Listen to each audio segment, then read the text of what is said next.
Welcome to my channel spice of life. இன்னைக்கு நம்ம சேனல்ல கிருஷ்ணர் கதையில அத்தியாயம் 14 பார்க்க போறோம். வாங்க கதையை கேட்கலாம். அத்தியாயம் 14. கிருஷ்ணரிடம் பிரம்மன் பிரார்த்தனை. பிரம்மா கூறினார், அன்பான பகவானே, வணக்கத்திற்குரிய உன்னதமான பகவானாகிய முழுமுதற் கடவுள் நீர் ஒருவரே. எனவே உம்மை மகிழ்விப்பதற்காக நான் உமக்கு வணக்கங்களையும் பிரார்த்தனைகளையும் செலுத்துகிறேன். உமது உடல் கார்மேக வண்ணத்தை கொண்டுள்ளது. உமது மஞ்சள் நிற ஆடைகளில் இருந்து வெள்ளியின் ஒளி போன்ற மின்னொளி வெளிப்படுகிறது. சங்கம், காதணிகள், மயிலிறகு ஆகியவை அணிந்து மகாராஜா நந்தரின் குமாரனாக என் முன் நிற்பவருக்கு என் பணிவான வணக்கங்கள். மீண்டும் மீண்டும் உரித்தாகுக. அவரது முகம் மிக அழகாய் இருக்கிறது. கிரீடமும் காட்டு மலர்களாலான மாலைகளும் அணிந்து தன் கையில் ஒரு கவளம் உணவை ஏந்தி கொண்டு அவர் நிற்கிறார். பிரம்பு, கொம்பு ஆகியவை அவரை அலங்கரிக்கின்றன. புல்லாங்குழலையும் வைத்திருக்கிறார். அவரது பாதங்கள் சிறிய தாமரை மலர்கள் போல் தோன்றுகின்றன. அன்பான பகவானே, நான் வேத ஞானத்தில் சிறந்தவன் என்று மக்கள் கூறுகிறார்கள். இந்த பிரபஞ்சத்தை நான் படைத்தேன் என்கிறார்கள். ஆனால் நீர் என் முன் ஒரு குழந்தையாக நிற்கும் போது கூட என்னால் உமது ஆளுமையை புரிந்து கொள்ள முடியவில்லை என்பது இப்போது தெளிவாகிவிட்டது. நீர் விளையாடி கொண்டிருப்பதால் உமக்கு போதிய கல்வி அறிவு இல்லை என்று பிறர் எண்ணக்கூடும். கையில் உணவை ஏந்தி கொண்டு கிராமத்து சிறுவனை போல் கன்றுகளை தேடி நீர் செல்கிறீர். எனினும் உமது உடலின் சக்தியை என்னால் அளவிட முடியவில்லை. பிரம்ம சம்ஹிதையில் நான் ஏற்கனவே கூறியுள்ளது போல் உமது உடல் பௌதிகமானதல்ல, பகவானின் உடல் முற்றிலும் ஆன்மீகமானதென்று பிரம்ம சம்ஹிதையில் கூறப்பட்டுள்ளது. பகவானின் உடலுக்கும் அவருக்கும் எந்த வேற்றுமையும் இல்லை. அவர் உடலின் ஒவ்வொரு அங்கமும் மற்ற அங்கங்களின் செயற்பாடுகளை செய்ய முடியும். பகவான் தன் கைகளால் காணக்கூடியவர், கண்களால் கேட்கக்கூடியவர், கால்களால் எடுத்து வழங்க வல்லவர், வாயால் சிருஷ்டிக்க வல்லவர். நீர் உமது பக்தர்களின் நன்மைக்காக ஆயர்குலை குழந்தையாக தோன்றியிருக்கிறீர். உமது பசுக்களையும் கன்றுகளையும் சிறுவர்களையும் திருடி சென்று உமது பாத கமலங்களில் நான் குற்றம் புரிந்திருந்தாலும் நீர் என்னிடம் கருணை கொண்டிருப்பதை நான் உணர்கிறேன். அது உமது பரமான தன்மை. உமது பக்தர்களிடம் நீர் மிகுந்த பிரியம் கொண்டிருக்கிறீர். என்னிடம் நீர் மிகுந்த பிரியம் கொண்டிருந்தாலும் உமது உடலின் செயற்பாடுகளின் வலிமையை என்னால் அளவிட முடியாது. இப்பிரபஞ்சத்தின் உன்னத புருஷனான பிரம்மதேவனாகிய நான் முழுமுதற் கடவுளின் குழந்தை உடம்பின் சக்தியை அளவிட முடியாதவனாக இருக்கும் போது மற்றவர்களை என்னவென்பது? உமது குழந்தை உடம்பின் ஆன்மீக சக்தியை அளவிட முடியாததென்றால் உமது பரமான லீலைகளை நான் எப்படி புரிந்து கொள்ள முடியும்? எனவே பகவத்கீதையில் கூறியுள்ளபடி உமது பரமான லீலைகளையும் தோற்றத்தையும் மறைவையும் ஓரளவிற்காவது புரிந்து கொள்பவன் ஜட உடலை விட்டு கடவுளின் ராஜ்யத்தை அடையும் தகுதியை உடனே பெறுகிறான். இது வேதங்களிலும் உறுதி செய்யப்பட்டுள்ளது. முழுமுதற் கடவுளை புரிந்து கொள்வதன் மூலம் பிறப்பெனும் சங்கிலி தொடரை தகர்க்க முடியும் என்று கூறப்பட்டுள்ளது. எனவே மக்கள் உண்மை யூகங்களின் மூலம் அறிய முயற்சிக்க கூடாது என்று நான் கருதுகிறேன். யூகங்களின் மூலம் உண்மை அறிய முயற்சிப்பதை விட்டுவிட்டு பணிவுடன் உண்மை பற்றி பகவத்கீதையிலும் அது போன்று மற்றும் பல வேத இலக்கியங்களிலும் நீர் நேரடியாக கூறியிருப்பதையோ அல்லது உமது பாத கமலங்களின் சரணடைந்து ஆத்ம ஞானம் பெற்றுள்ள பக்தரிடமிருந்தோ கேட்டறிவதே உண்மை புரிந்து கொள்வதற்கான மிக சிறந்த வழி. யூகங்களில் ஈடுபடாமல் பக்தரிடமிருந்து கேட்க வேண்டும். இதற்காக ஒருவன் உலக ரீதியிலான தன் நிலையை மாற்றிக்கொள்ள முடியாதென்றாலும் உம்மை பற்றி கேட்பதால் மட்டுமே ஒருவன் அறியாமையை படிப்படியாக வெற்றி கொள்ளலாம். உமது வகைகளில் உண்மை வெல்லுவதற்கில்லை. பக்தி தொண்டில் சிறிதும் ஈடுபடாமல் யூகங்களின் உதவியால் உண்மை அறிய முற்படுவது வீண் பக்குவ நிலைக்கு உயரலாம். பக்தி தொண்டு அவ்வளவு சிறப்பு வாய்ந்தது. எனவே இந்த மகத்தான பக்தி தொண்டை அசட்டை செய்துவிட்டு யூக முறையை மேற்கொள்வது தவறு. யூக முறையில் ஒருவன் உமது பிரபஞ்ச வெளிப்பாட்டை பற்றி ஓரளவு அறியக்கூடும். ஆனால் எல்லாவற்றிற்கும் தோற்றுவாயான உண்மை அறிவது சாத்தியமல்ல. யூகங்களின் மூலம் உண்மை அறிய முயல்பவர்கள் உமியை சமைத்து உணவு படைக்க முயல்பவர்களைப் போல் தம் நேரத்தை வீணாக்குகிறார்கள். சிறிதளவு நெற்களை எந்திரத்தில் இட்டால் உமி நீங்கி சிறிது அரிசி கிடைக்கும். ஆனால் அரிசியை பிரித்தெடுத்த பின் உமியை அடிப்பதனால் ஒன்றும் கிடைக்காது. இது வெறும் வீணான வேலை. அன்பான பகவானே, பரமான தலத்தை அடைவதில் வெற்றியடையாத ஒருவன் உடல், மனம், வாக்கு ஆகியவற்றை பக்தி தொண்டில் ஈடுபடுத்தி உயர்ந்து உமது பரமதாமத்தில் பிரவேசித்துள்ள பல நிகழ்ச்சிகள் மனித சமுதாயத்தின் சரித்திரத்தில் காண கிடைக்கின்றன. பக்தி தொண்டில்லாமல் யூகங்களின் மூலமும் தியானங்களின் மூலமும் உம்மை அறிய முயற்சிப்பது பயனற்ற செயல்கள். எனவே உலக ரீதியிலான காரியங்களில் ஈடுபட்டிருப்பவனும் பக்தி தொண்டாற்ற வேண்டும். உம்மை பற்றி கேட்பதன் மூலமும் உமது பரமான புகழை பாடுவதன் மூலமும் ஒருவன் எப்போதும் உம் அருகில் இருக்க வேண்டும். உமது புகழை பற்றி கேட்பதிலும் கீர்த்தனம் செய்வதிலும் அக்கறை கொண்டிருப்பதால் மட்டுமே ஒருவன் உயர் பக்குவ நிலையை அடைந்து உமது ராஜ்யத்தில் பிரவேசிக்க முடியும். ஒருவன் எப்போதும் உம் புகழை கேட்டும் கீர்த்தனம் செய்தும் உமக்கு அருகில் இருந்து தன் செயல்களின் பலன்களை உமது திருப்திக்காக மட்டும் பயன்படுத்தினால் அவன் எளிதில் மகிழ்ச்சியுடன் உமது பரமான இருப்பிடத்தை அடைகிறான். உள்ளங்களை மாசற்றவையாக வைத்திருப்பவர்கள் உம்மை எளிதில் அறிகிறார்கள். பகவானாகிய உமது புகழை கேட்பதாலும் கீர்த்தனம் செய்வதாலும் இது சாத்தியமாகிறது. பகவான் எங்கும் நிறைந்திருக்கிறார். பகவத்கீதையில் கிருஷ்ணர் எல்லாம் என்னால் பராமரிக்கப்படுகின்றன, ஆனால் அதே சமயம் நான் எல்லாவற்றிலும் இல்லை என்று கூறியிருக்கிறார். பகவான் எங்கும் நிறைந்திருப்பவராகையால் அவர் அறியாமல் இருப்பது எதுவும் இல்லை. முழுமுத கடவுளின் எங்கும் நிறைந்திருக்கும் இயல்பை உயிர்வாளியின் வரம்பிற்குட்பட்ட அறிவால் புரிந்து கொள்வது இயலாத காரியம். பகவானின் பாத கமலங்களின் மனதை செலுத்துவதன் மூலம் மனதை நிலைப்படுத்தி உள்ளவன் முழுமுத கடவுளை ஓரளவிற்கு புரிந்து கொள்ளலாம். புலனின்பம் துய்ப்பதற்காக பல்வேறான விஷயங்களில் ஈடுபடுவது மனதின் இயல்பு. எனவே பகவானின் சேவையில் லயித்திருப்போனால் மட்டுமே மனதை கட்டுப்படுத்தி பகவானின் பாதரவிந்தங்களில் நிலைக்க செய்ய முடியும். இவ்வாறு பகவானின் பாத கமலங்களில் மனதை நிலைப்படுத்தி இருப்பது சமாதி எனப்படும் நிலை. சமாதி நிலையை அடைந்தால் அன்றி முழுமுத கடவுளின் தன்மையை அறிய முடியாது. பிரபஞ்சத்தின் இயல்பை அணு அணுவாக ஆராயக்கூடிய சில விஞ்ஞானிகளோ தத்துவ ஞானிகளோ இருக்கலாம். பிரபஞ்ச சூழல் அல்லது ஆகாயத்தில் உள்ள கிரகங்கள் மற்றும் நட்சத்திரங்களின் அணு அமைப்பை ஆராயக்கூடிய அளவிற்கு அவர்கள் முன்னேற்றம் அடைந்திருக்கலாம். சூரியன், நட்சத்திரங்கள் மற்றும் பல பிரகாசமான கிரகங்களின் ஒளிமிக்க கதிர்கூறுகளின் அமைப்பையும் கண்டறியக்கூடியவர்களாக அவர்கள் இருக்கலாம். ஆனால் முழுமுத கடவுளின் தன்மைகளை அளவிடுவது இயலாத காரியம். வேதாந்த சூத்திரத்தின் ஆரம்பத்தில் விவரித்திருப்பது போல் முழுமுத கடவுள் எல்லா தன்மைகளின் தோற்றுவாய் ஆவர். பொதுவாக அவரை நிர்குண என்பார்கள். நிர்குண என்றால் தன்மைகள் அற்றவர் என்று பொருள். குண என்றால் தன்மை, நிர் என்றால் அற்ற. ஆனால் அருவவாதிகள் நிர்குண எனும் சொல்லை தன்மைகள் இல்லாத என்ற பொருளில் கொள்கிறார்கள். ஞான நிலையில் அவர்கள் பகவானை அறிய முடியாததால் உன்னதமான பகவானுக்கு குணங்கள் இல்லை என்று முடிவு செய்திருக்கிறார்கள். ஆனால் உண்மை அதுவல்ல. தன்மைகளுக்கெல்லாம் அவரே தோற்றுவாய் என்பதே உண்மை நிலை. எல்லா தன்மைகளும் அவரிலிருந்து தொடர்ந்து வெளிப்படுகின்றன.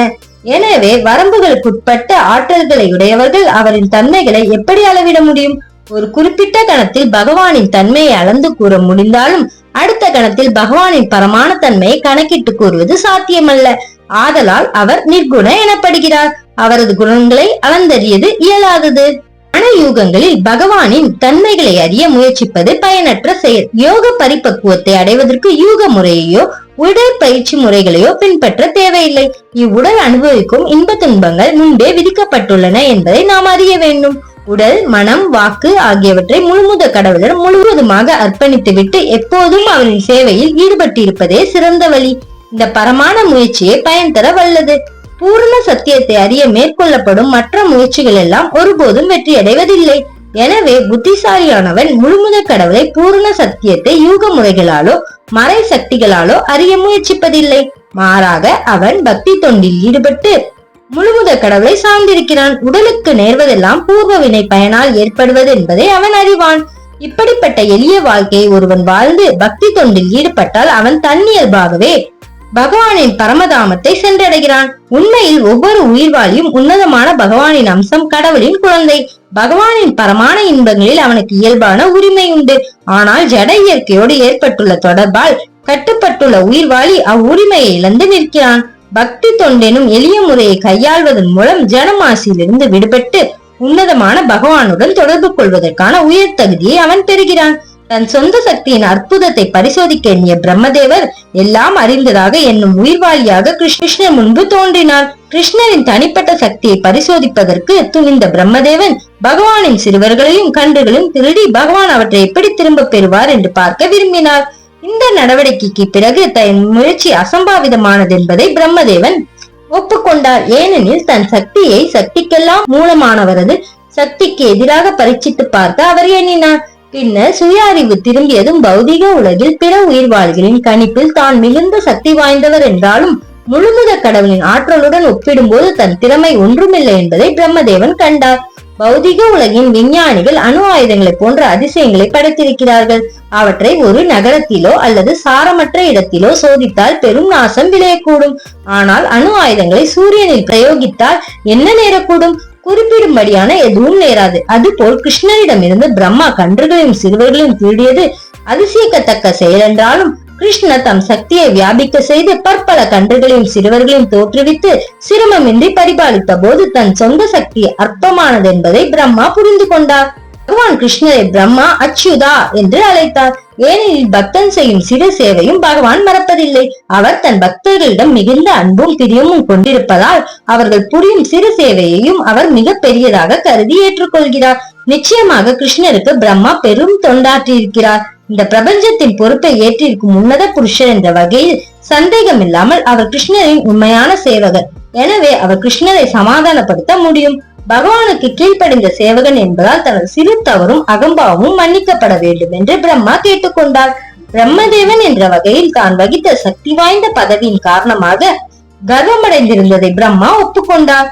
பௌதீக உலகில் அவர் தீவிர குணத்தின் தன்மை அளவிலான அவதாரமாகையால் அந்த தவறை அவர் இயல்பாகவே செய்தார். ஆனால் கிருஷ்ணர் எப்போதும் தனக்கு கீழ்ப்படிந்த சேவகனிடம் கருணையுடையவராதலால் அவர்களது பெருந்தவர்களையும் மன்னிக்கிறார். பிரம்மதேவர் தன் உண்மை நிலையை உணர்ந்தார். அவர் இப்பிரபஞ்சத்தின் உன்னதமான ஆசான். பொய்யான தன்னுணர்வு, ஆகாயம், காற்று, நெருப்பு, நீர், மண் ஆகிய அடிப்படை பொருட்களை கொண்ட பௌதீக இயற்கையை சிருஷ்டிக்கும் பொறுப்பில் இருப்பவர் என்பதெல்லாம் சரி. அப்படிப்பட்ட பிரபஞ்சம் மிக பெரியதாக இருக்கலாம். ஆனால் நமது எண்சான் உடம்பை அளக்க முடிவது போல் பிரபஞ்சத்தையும் அளக்க முடியும். பொதுவாக மனித உடலின் நீளம் எண்சான் என்று கூறப்படுகிறது. இந்த பிரபஞ்சம் அளவில் மிக பெரியதாக தோன்றினாலும் பிரம்மாவுக்கு இதன் அளவு 7 முழங்களை.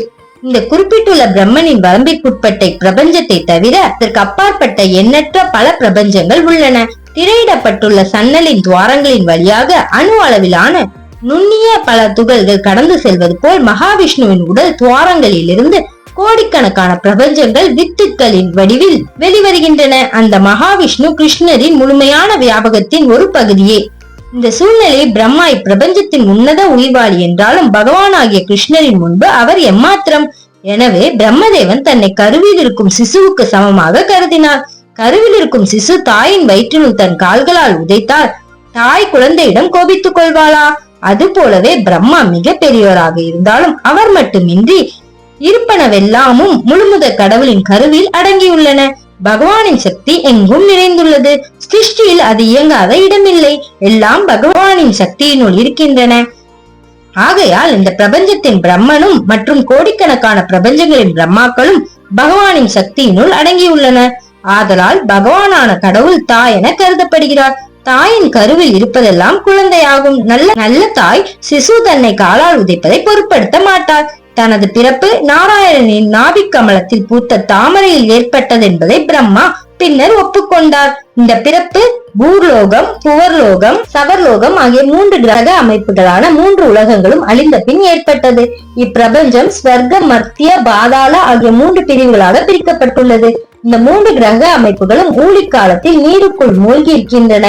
அப்போது கிருஷ்ணரின் முழு அம்சம் நீரில் படுத்திருந்து அவரது நாபியில் இருந்து ஒரு தாமரை தண்டு படிப்படியாக வளர்ந்து அந்த தாமரை பூவிலிருந்து பிரம்மா பிறக்கிறார். எனவே நாராயணர் பிரம்மனின் தாயாக கருதப்படுகிறார். பிரபஞ்சம் அழிந்த பின் உயிரினங்கள் எல்லாம் பகவானிடம் சென்று தங்குவதால் அவர் நாராயண என்று அழைக்கப்படுகிறார். நர என்றால் உயிர்வாளிகளின் ஒட்டுமொத்தமான தொகை. அயன என்றால் இருப்பிடம்.